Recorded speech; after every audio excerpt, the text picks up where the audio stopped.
Bueno, que quedábamos, Sebastián, en que tu padre, en un momento dado, en gran parte de su vida, digamos, tuvo que estar escondido, estuvo buscado, etcétera, en una segunda parte de su vida en realidad. Él estaba escondido y prófugo de la justicia. ¿Por qué caso cuando después decide entregarse? O sea, ¿por qué estaba él escondido Yo y creo, decide después entregarse? Y vamos a explicar en qué contexto lo hace. bueno, creo que habían innumerables casos hacia su persona, de acusaciones de narcotráfico, de secuestros, Pero fue ya después de lo de Lara Bonilla, Claro, después de lo de Galán, pero ¿verdad? esos procesos seguían vigentes y Claro, tenía que responder por por eso, eso. pero fue después de esto que él se entrega. Absolutamente, en el año 93 creo que se entregó. Cuando hablamos de Lara Bonilla, era un ministro de Justicia que fue asesinado por Escobar Gaviria, y también de Galán, que fue un candidato a presidente de la República en Colombia, que también fue asesinado. Entonces, por esto y otras cosas, obviamente él era muy buscado por la justicia, me imagino, de tu país, ¿verdad? Él entonces, ¿cuánto tiempo estuvo como que escondido, digamos, más o menos? Mi padre tenía que ¿Cuándo, haber... cuándo se entrega? ¿Cuándo se entrega? ¿En qué año más o menos? Esto fue después del cambio de la Constitución de Colombia en el Sí, año 91, donde queda abolido la extradición de colombianos hacia Estados Unidos. sí. Bueno, y ahí, y ¿cuánto tiempo antes estuvo? Estuvo más de una década prófugo. A más de una década estuvo prófugo. Ah, claro, porque en el 80, ¿cuándo es el último asesinato, digamos, de... Porque primero fue el ministro de Justicia, Lara Bonilla, ¿verdad? Claro. Y después Galán, ¿verdad? Recuerda que antes de eso también tenía otros procesos Sí, judiciales sí, sí, sí. pendientes. Exacto, Entonces, pero lo de Galán y Bonilla fue... Lo de Galán fue Galán en el cuando... año 88. 88. O sea que cuando sucede lo de Galán, él ya estaba prófugo, ¿no? Sí, Ah, claro. ya estaba. Ah, ya estaba prófugo. Cuando sucede lo de Bonilla, también estaba También, prófugo. también. Ah, o sea, desde la clandestinidad él comete. Desde la clandestinidad. Ah, perfecto. Exactamente. O sea que del 92, que es cuando se entrega aproximadamente, luego de la constituyente, ya hacía 10 años que él estaba prófugo, digamos. Aproximadamente. Aproximadamente. Sí. Y se entrega porque se dan ciertas condiciones políticas, digamos, ¿verdad? Tu papá no quería entregarse porque lo que no quería es ser extraditado a los Estados Unidos. Él tenía una obsesión con el tema de las extradiciones, ¿así o no? Que es contrario a lo que pasa hoy. Hoy todos los narcotraficantes están obsesionados por ser extraditados. Porque salen antes, negocian más rápido, les lavan sus fortunas y viven tranquilos. Ah, sí, eso sucede ahora. Es lo que hoy sucede. Porque los Estados Unidos los... No sé, encontraron otra manera de abordar el problema, me parece. Ya no se pelean, sino que negocian, entregan gente y dinero a cambio de quedarse con dinero y libertad. Ah, sí es ahora. Entonces ahora la pelea es por quién es extraditado primero. Ajá, o sea, ahora la pelea es para ser extraditado. Porque Básicamente. la negociación es diferente. Le va mejor que en Colombia. Le va mejor que en Colombia, en los Estados Unidos, a los narcos. Bueno, y ahora, digamos, en ese entonces, tu papá quería evitar la extradición. No tenía problema en entregarse en Colombia, pero no ser extraditado. Entonces, inclusive influye él en la constituyente, digamos, tenía amigos constituyentes, ¿verdad? Financia a algunos candidatos, me imagino, para poder tener la cantidad de votos en la constituyente, y se vota por ley de la Constitución de Colombia la imposibilidad de extraditar a colombianos que hayan cometido delitos, crímenes en Colombia. ¿Es así? Recuerdo que del total de constituyentes solo hubo 13 oposiciones. 13 nada más se pusieron. Después todos votaron por la no extradición. Yo creo que hubo una mezcla de corrupción y de miedo. Ajá. Aquella política de mi padre de plata o plomo. ¿Plata o plomo? O me recibes dinero o te mato. Ajá. Y fue bastante convincente la... Parece que tuvo bastante éxito con Ajá. esa política en ese momento. Y finalmente todos votaron menos 13. Yo creo que también era una responsabilidad política de los dirigentes en ese entonces. Era una locura contra Colombia mismo, contra su gente, contra su pueblo, que estaba pagando un altísimo precio por la violencia que estaban generando mi padre y el resto de narcotraficantes. Entonces, creo que era necesario, había que ser sensato y había que abolir la extradición en ese momento. Era una forma de intentar buscar una paz también, ¿no? Y la paz llegó después de eso. Mi padre se entregó, la violencia, las bombas desaparecieron, pero finalmente un acuerdo también. sí, creo que era necesario para encontrar un punto de de paz en el país que estaba absolutamente En guerra. en guerra, no había Por ahí entonces tu padre se entrega finalmente. ¿Bajo el gobierno de quién se entrega? César Gaviria. De César Gaviria. Y cuando tu padre se entrega, él construye su propia cárcel, que le llamaban la catedral, ¿verdad? En la catedral. Ahí sí, está, vemos las imágenes detrás. O sea, la catedral, él construye esa cárcel. exactamente. ¿En serio me decís eso, Sebastián? Yo pensé que esto era... No, él construye la cárcel, él manda a construir la cárcel. Sí, yo también pensaba que eso no era posible. Y era, por lo visto era posible. Pero que entonces quiere decir que el gobierno de César Gaviria era...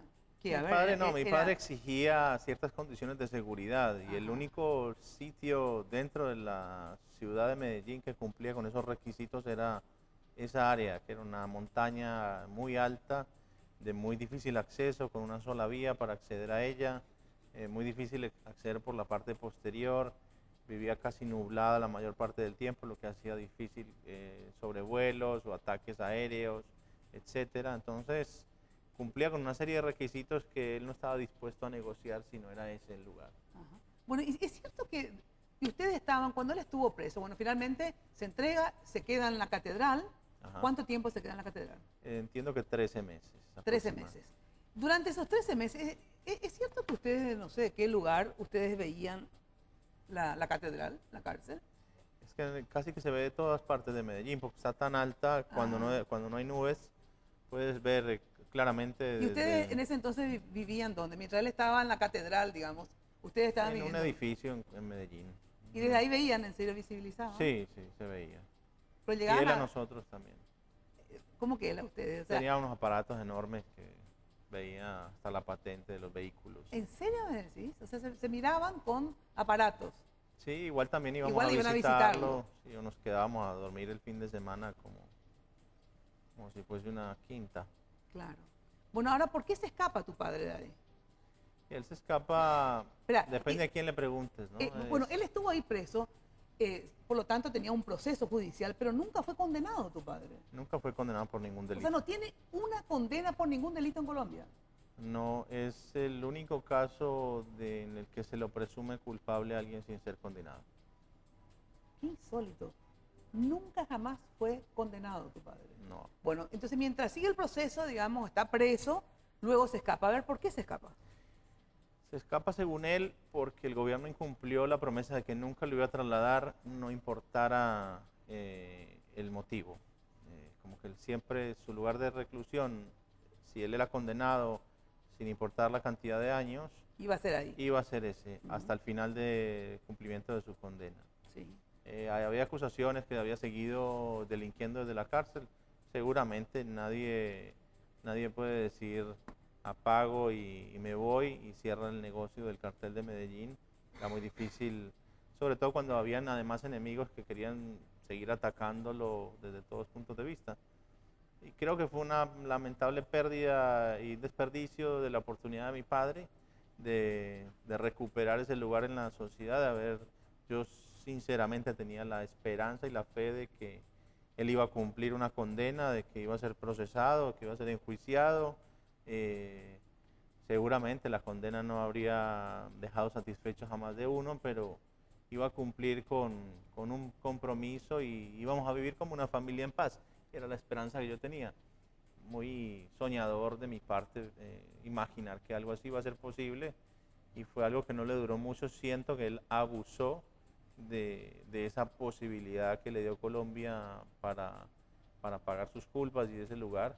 Lo desperdició, me parecía que era una oportunidad que había que... ¿Por qué lo desperdició él?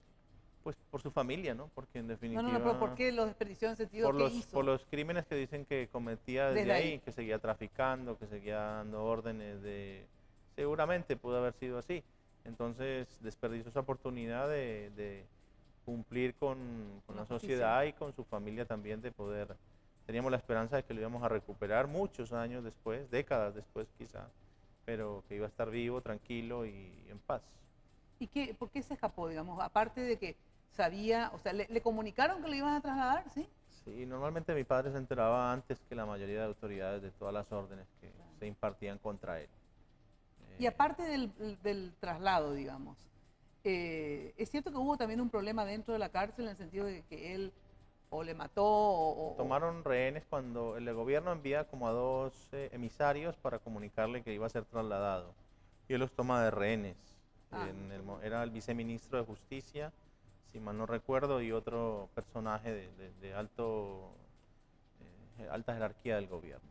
Entonces los toma, incluso el director de la propia cárcel lo toman como rehén y no lo dejan por seguridad, no sabían qué iba a pasar, no sabían si lo iban a matar, a extraditar. Había mucha confusión, desinformación, desconfianza y no hubo condenas después por los actos y no se puede condenar a una persona fallecida tampoco. Pero bueno, se decía que habían matado gente dentro de la cárcel, historias que realmente yo desconozco. Ahora después, él se escapa entonces de la cárcel ahí mismo.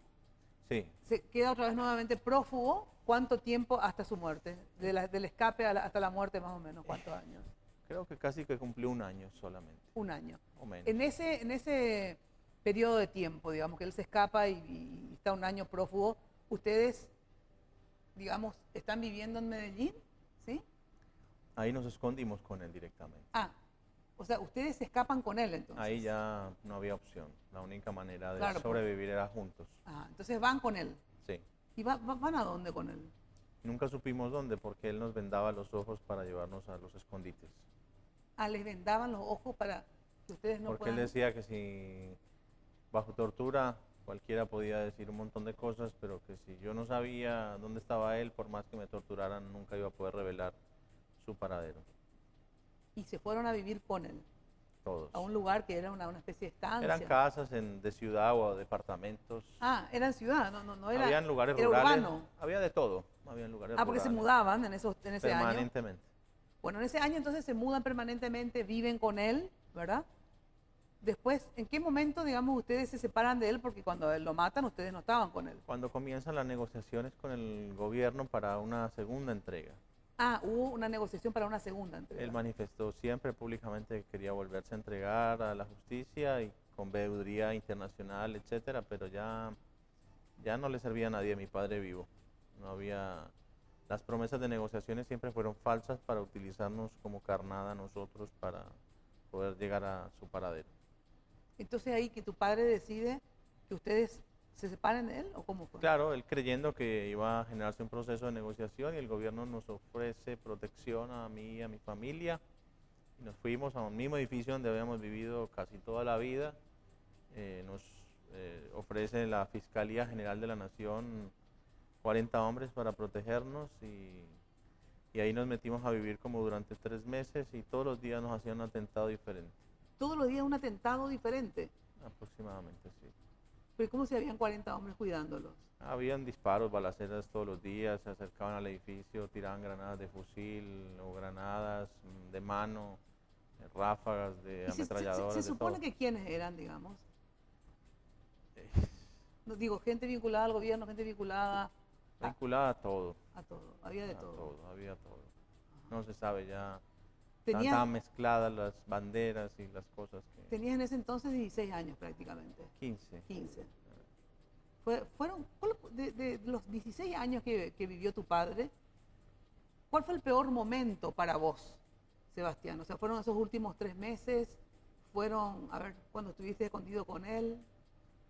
Esa mezcla, ese último año fue muy, muy duro porque desaparecieron cientos y casi que diría miles de personas de nuestro entorno. Miles de personas de entorno de ustedes Sí, eran asesinadas. Asesinadas y desaparecidas, no tenemos Sí. los cuerpos para mostrarlos. Hubo una persecución voraz, absoluta. El presidente César Gaviria dice en el documental que fue una cacería como para animales y no para seres humanos. Y así fue. Y creo que tiene razón. Luego, ustedes, digamos, muere tu padre porque entra en contacto permanente con ustedes en estos últimos 3 meses de vida de él, donde ustedes están, digamos, separados. Él de todas maneras arriesgaba todo con tal de tener un contacto con ustedes y lo hacía telefónicamente, ¿verdad? Así es. Y fue por culpa de estos contactos telefónicos, justamente estaba hablando creo que contigo, cuando a ver, lo identifican en el lugar donde está, si no puedes... Sí, lo que ocurre es eso, lo ubican, lo rastrean su llamada y se produce ese enfrentamiento y cae muerto en ese enfrentamiento entre él y quienes le dieron de baja. ¿Y quiénes eran los que le dieron de baja? Digamos, ¿era un organismo del gobierno? ¿Era alguna fuerza conjunta con los Estados Unidos? ¿Era la DEA? A ver, ¿quiénes? Depende de quién le preguntes. Cada uno quiere ser parte de esa victoria. Yo tengo mi propia versión, pero no la voy a hacer pública todavía. ¿Por qué, Sebastián?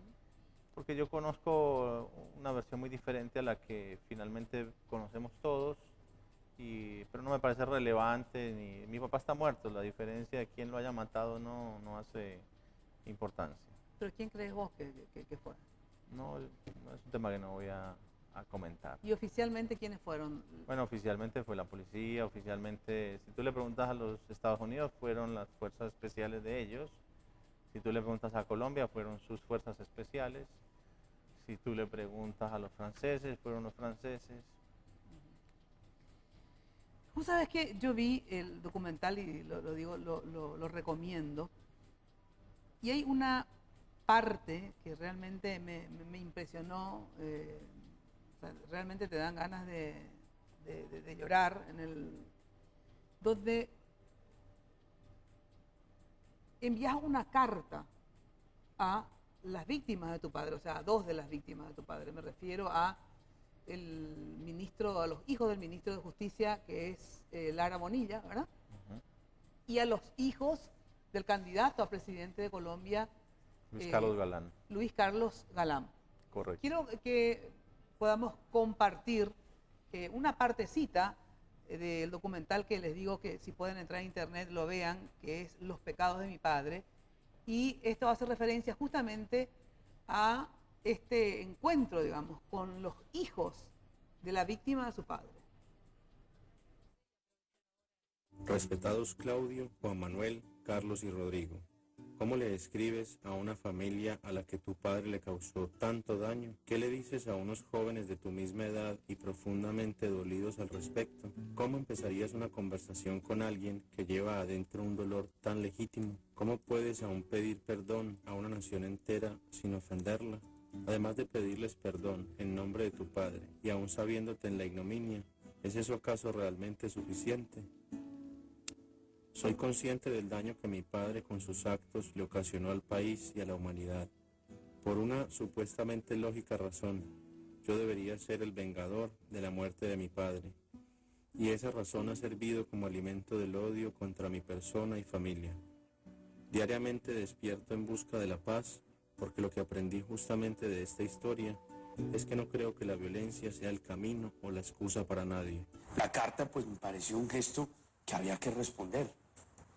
Y porque creo que él hizo el acercamiento y lo hizo con mucha sinceridad, que es una carta inteligente, es una carta bien escrita, es una carta donde una persona está hablando con su corazón. Rodrigo acepta acompañarnos a Argentina para conocerlo. Por ahora el encuentro debe ser secreto. Por este motivo lo organizamos en Tigre, un suburbio de Buenos Aires accesible solamente en lancha. A mí me pareció que era muy importante conversar contigo porque independientemente de lo que pudo pasar, los sentimientos no se pueden mezclar en personas, ¿sí me entiendes?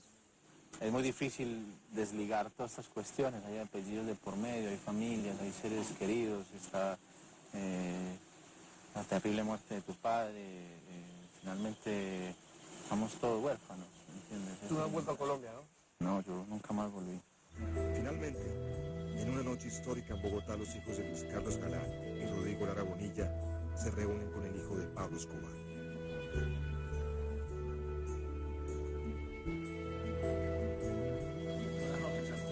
Es difícil de todas maneras pensar en lo que estamos haciendo, no es fácil. Emocionalmente yo siento que es una cosa difícil, no es tan fácil sentarnos y hablar con la persona que intenta no tiene culpa de nada, pero es el hijo de la persona que mató a nuestros padres.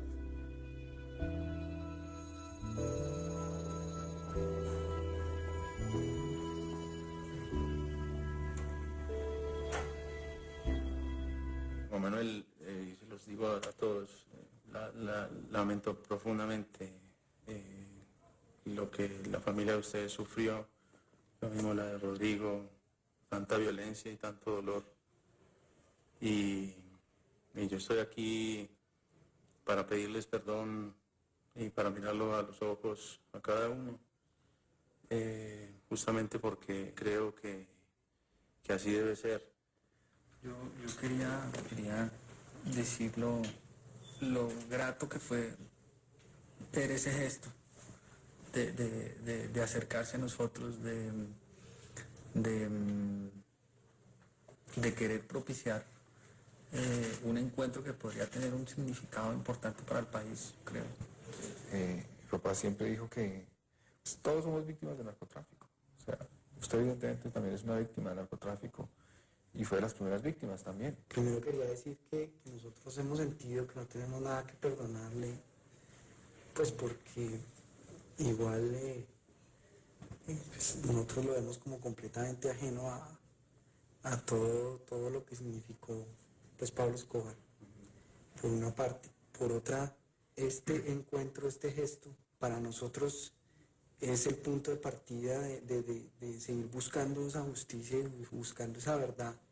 Soy la única persona que puede hoy decir algo por la memoria de mi padre y crea una justicia divina y donde sea que esté, creo que tiene que estar arrepentido de haber hecho lo que hizo. ¿Qué sentiste, Sebastián, cuando por primera vez te encontrás con el hijo de Lara Bonilla y después con los hijos de...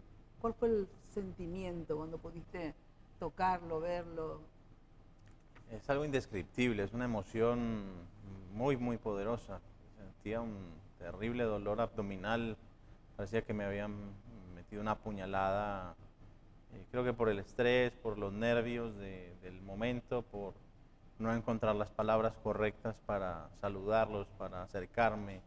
De la misma dificultad que tuve para escribir la carta, era la misma que tenía para mirarlos a los ojos y pedirles perdón por los actos cometidos por mi padre. Entonces fue un dolor muy fuerte a nivel físico, que después de las reuniones terminaba superado, pero realmente nunca había estado tan nervioso, ni aun cuando firmé mi testamento para ir a una reunión de la que sabía que volvería sin vida.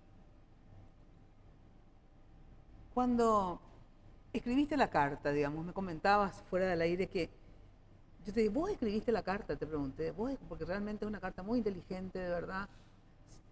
Parece desde el corazón, en serio, por eso yo creo que motivó que ellos finalmente accedan a reunirse contigo. No son personas que puedan ser engañadas con palabras. Sí. Yo creo que ellos lo sintieron. Esto no es un extracto de la carta, porque me decías que la carta tiene como 6 páginas, ¿verdad? 5 en realidad. 5 páginas. ¿Te costó mucho escribir esa carta? Me costó horrores, rompía todos los principios, no sabía ni cómo comenzar. Me parecía que decir hola o decir buenos días, buenas tardes, buenas noches, todo podría ofenderlos. Entonces era muy, muy complejo. Nadie te educa ni te entrena para enfrentar este tipo de circunstancias y pedir perdón. Y pedir perdón. Normalmente estamos acostumbrados a vivir arraigados en el odio, enfermándonos de violencia y es una postura que a veces tristemente resulta más cómoda para muchos, pero el perdón es verdaderamente una acción de liberación. No perpetúas el dolor que ha causado el victimario en ti y en tu familia cuando logras perdonarlo y avanzar hacia otro futuro y te liberas del odio y las enfermedades que te producen. Cuando ellos también de una forma u otra te reconocen a vos como víctima, ¿verdad? Porque finalmente decíamos, ahora todos somos huérfanos. O sea, estaba en una reunión de huérfanos.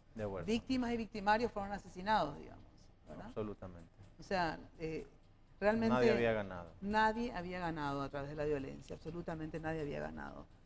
Hoy día, digamos, ¿sentís orgullo, rabia, amor?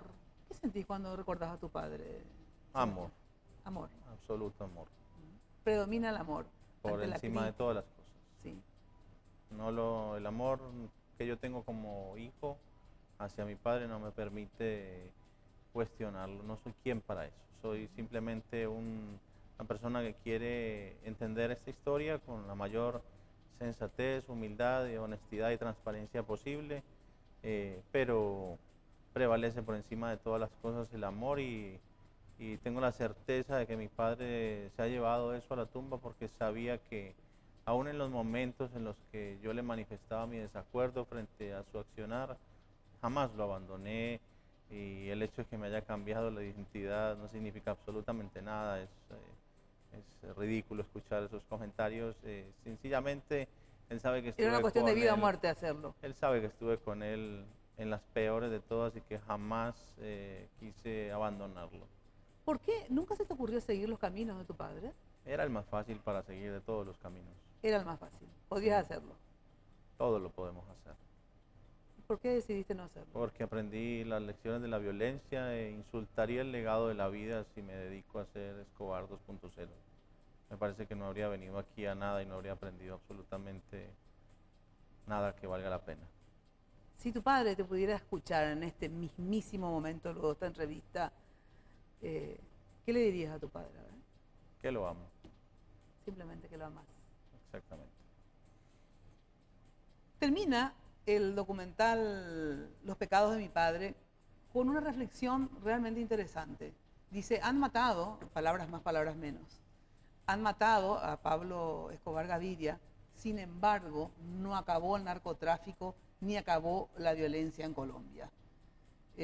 Su muerte, lastimosamente, no significó la paz en Colombia. ¿Qué crees vos como colombiano, como persona que vivió, como decís, esta situación? ¿Qué falta? A ver, ¿por qué, digamos, a pesar de que murió el gran, digamos, capo de todos los capos de la mafia en Colombia, como fue Pablo Escobar, sin embargo, digamos, continuó la violencia, continuó el narcotráfico? A ver, ¿qué habría que hacer en tu país para lograr la paz? Ya perdimos la cuenta en el mundo de cuántos anuncios han hecho las autoridades de que ahora sí el gran capo ha caído. Después de mi padre yo ya perdí la cuenta, todos los que seguían eran los responsables de ese 80% que el anterior había abandonado. Yo siento que, como lo sienten muchos grandes líderes mundiales, Bill Clinton, Jimmy Carter, etcétera, el mismo César Gaviria, Cardoso, bueno, tantas personalidades que coinciden en que la lucha contra las drogas ha fracasado, que hay que reanalizar todas las políticas que se han diseñado en torno a ellas, que lo único que han garantizado es la violencia que continúa vigente, indistinto del personaje, indistinto si es Pablo Escobar o Pedro o Juan. ¿Ya vos crees que con la legalización de la droga, digamos, se acabaría con la violencia, el narcotráfico? Yo creo que la democracia tiene una tarea pendiente y es firmar la paz con las drogas. Desde tiempos inmemoriales la humanidad se ha drogado y no es a punta de pistolas que aprendemos matemáticas o a no drogarnos. ¿Sos pro legalización de la droga? Creo que hay una sola certeza en cuanto a la lucha contra las drogas y es que no ha funcionado. Hablando justamente para terminar, ¿tu papá consumía, aparte de traficar, él también consumía drogas? Solo marihuana. Solo marihuana. O sea, me comentabas fuera del aire que se fumaba un porro, o sea, y vos ya sabías cuándo porque se iba y él te lo decía. Siempre, nunca ocultó sus vicios ni nada delante de mí. No lo hacía delante, pero me decía, cuando yo me voy a caminar es porque me voy a fumar algo de marihuana. Y inclusive esta anécdota que vos nunca consumiste, Sebastián.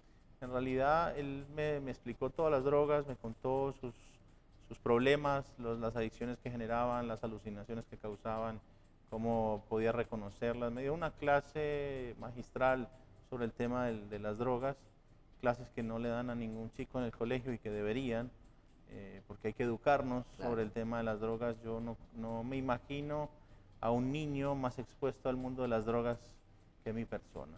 Claro. Y desde ese lugar debo decir que mi padre cumplió una labor increíblemente exitosa porque me mantuvo fuera del deseo y me quitó la curiosidad porque me abrió las puertas a ese mundo con mucha responsabilidad como padre. Entonces creo que me educó de una manera en la que me mantuvo lejos de la curiosidad. para mi vida, para mi mundo, las drogas en mi lugar estaban legalizadas y por tanto no había la curiosidad, no había el morbo, no había el deseo de probar y de estar ansioso por querer... Claro, vos tenías acceso y era legal en donde vos vivías. Y además tenía la confianza de mi padre para consumirlas si lo quería. Y eso me mantuvo completamente alejado de la tentación, de aquello que te esconden, de aquello que te prohíben, de aquello que no te quieren mostrar, de aquello que es tabú. Todavía en nuestra sociedad yo veo que hay muchos padres que no tienen la capacidad de sentarse con sus hijos y que cuando lo hacen para hablar de las drogas lo hacen demasiado tarde. Tuve la oportunidad de conocer a una embajadora de Australia, le contaba esta historia y me decía, mi hijo tiene 11 años y yo le dije, es tarde, ya tendrías que haber hablado hace un par de años con él acerca de las drogas, porque las drogas están llegando a las escuelas desde muy temprano. Se aprovechan de la ingenuidad de los chicos, de la desinformación que hay en torno a ellas y por supuesto son los futuros clientes en el negocio del narcotráfico que, dicho sea de paso, es exitoso a nivel económico gracias a la prohibición. Bueno, hoy día Sebastián Marroquín vive en Argentina con su mamá, su hermana, que viven en casas separadas y vos vivís con tu familia, digamos, en el sentido tenés una esposa. Exacto. Y un hijo de 6 meses. Así es. ¿Tu esposa es colombiana también? Mexicana de nacimiento y colombiana de alma. Que vino contigo hace 20 años. 22. 22 años. Que estamos juntos. Que están juntos. ¿Tenía cuántos años ella y vos cuando? 13 tenía yo, 18 ella. 13 vos y 18 ella. Cuando comenzó todo. Comenzó todo y vienen juntos y bueno, y la vida continúa. Y aquí estamos. Hoy vivís, Sebastián, estudiaste arquitectura, también tenés otra profesión que Diseño industrial. Diseño industrial. ¿Ejercés la arquitectura? Sí, sí, ejerzo la arquitectura, me dedico a las conferencias también para empresas, para instituciones gubernamentales, he visitado, invitado por varios gobiernos a escuelas para contar mi historia, para inspirar a los jóvenes a que conozcan esta historia, no con el ánimo de hacer una apología, sino todo lo contrario, con el ánimo de invitarlos a que se hagan conscientes de que la violencia y que no la repitan. De todas maneras, aparte de esto, tenés una marca de ropas, Escobarenao.com. Y esto que, a ver, tiene que ver con lo de tu padre. Bueno, es una marca que ha sido... Escobar Henao. Henao con H. Henao, claro, el apellido de tu madre. Exactamente. Henao, sí. Es una marca que ha sido muy comentada por justamente el tipo de proyecto que estamos llevando adelante. Es un proyecto que busca hacer todas las prendas en la ciudad de Medellín, generar empleo en nuestra ciudad. No vendemos absolutamente ninguna de nuestras prendas en Colombia por respeto a las víctimas y al dolor. No queremos lucrarnos del dolor que ¿Y uno puede adquirirlas por internet? ¿Cómo hace? Puedes adquirir por internet, pero no hay manera de que lleguen a Colombia. Ajá. Y enviamos mensajes de paz, son mensajes autocríticos sobre nuestra propia historia. Por ejemplo, pero con imágenes inclusive. Mostramos imágenes de mi padre, documentos y fotografías inéditas de él. Impresas en la ropa. Impresas en la ropa y en las frases que están manuscritas con la letra original de mi padre.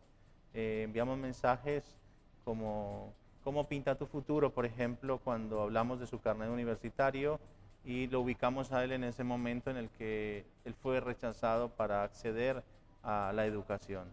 O sea, ¿qué decisiones tomarías tú como ser humano si el Estado te niega la posibilidad de educarte y de tener herramientas? O también una que tiene que ver con la licencia de conducción, decimos buen ritmo, pero camino equivocado. Bueno, ahí tenemos imágenes justamente de parte de alguna de las ropas que... Este, por ejemplo, es el certificado de carencia de antecedentes, donde le hacemos una pregunta que dice, ¿en qué andas? Piénsalo bien.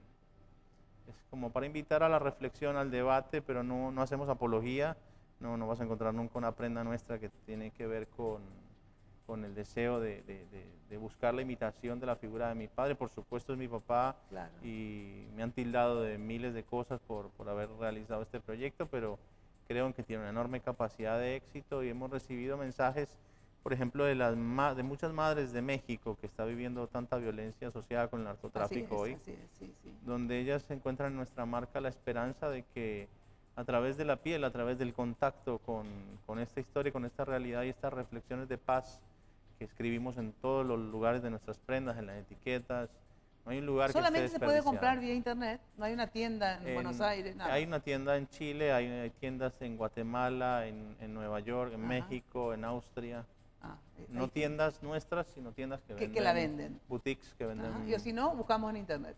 Sí, así es. Bueno, realmente fue un placer conocerte, Sebastián. El placer ha sido todo mío y agradezco mucho a ti y a la linda gente del Paraguay por su hospitalidad, su amabilidad y su carisma y decencia conmigo.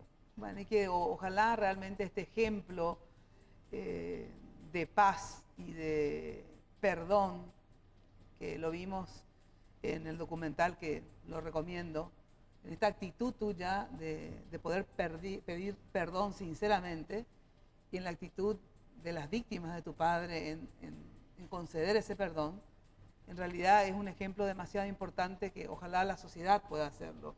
Lastimosamente fueron gestos muy importantes de seres humanos, por lo visto, muy buenos, que formaban parte de este gesto, pero que todavía la sociedad colombiana no ha podido, digamos, hacer este encuentro donde realmente haya gente que pida perdón, gente que dé el perdón y que a partir de esto se pueda lograr la tan ansiada paz. Y que Sebastián. sirva para la cotidianidad, para nuestras relaciones con la familia, con nuestros amigos y afectos más cercanos, porque si se pueden perdonar situaciones como esta, seguramente que las otras se van a ver reducidas en importancia frente a la magnitud de estos delitos y estos crímenes. Gracias nuevamente. Gracias ¿sí? a ti. Bueno, ahora sí, vamos a una brevísima pausa. Luego de la pausa continuamos con más Mina en Domingo.